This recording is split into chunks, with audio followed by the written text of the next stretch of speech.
कि अब आपको सुनाते हैं जीत के बाद राहुल गांधी ने कर्नाटक के आवाम का शुक्रिया अदा किया।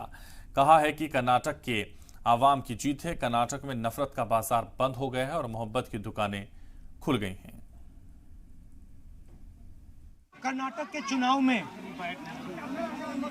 एक तरफ क्रोनी कैपिटल्स की ताकत थी, दूसरी तरफ गरीब जनता की शक्ति थी और शक्ति ने ताकत को हरा दिया। और यही हर स्टेट में होगा।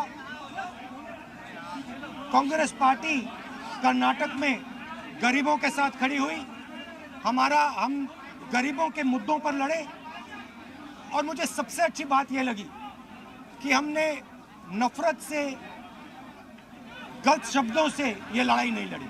हमने मोहब्बत से, प्यार से, दिल खोल के ये लड़ाई लड़ी और कर्नाटक की जनता ने हमें दिखाया कि ये देश मोहब्बत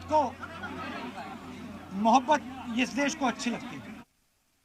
और कांग्रेस प्रेसिडेंट मल्लिकार्जुन खड़गे ने जीत के बाद क्या कुछ कहा है वो भी सुनिए आप। हमारे पास एक प्रोसीजर होता है कि कहीं भी राज्य में कभी भी इलेक्शंस होते हैं तो हम लोग उस एक प्रोसीजर के तहत ही करते हैं। यहाँ के एमएलएस की मीटिंग बुलाते हैं, ऑब्जर्वर, सेंट्रल ऑब्जर्वर जाते हैं। जाने के बाद वहाँ का जो ओपिनियन आएगा, जो कंसेंसस बनेगा, वो हाईकमांड को बताएंगे।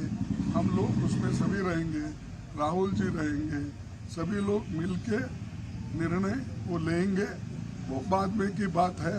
अब यही ठहरे ऐसा निर्णय कोई भी नहीं लेता। रखना कोई बात नहीं है।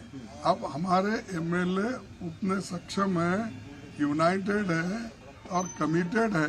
उनको यहाँ पार्टी मीटिंग के लिए बुलाते हैं, कैसा करना, क्या करना, उनकी भी राय लेते हैं। तो उसका ये मतलब नहीं छुपा के रखना, उधर भेजना, ये नहीं है।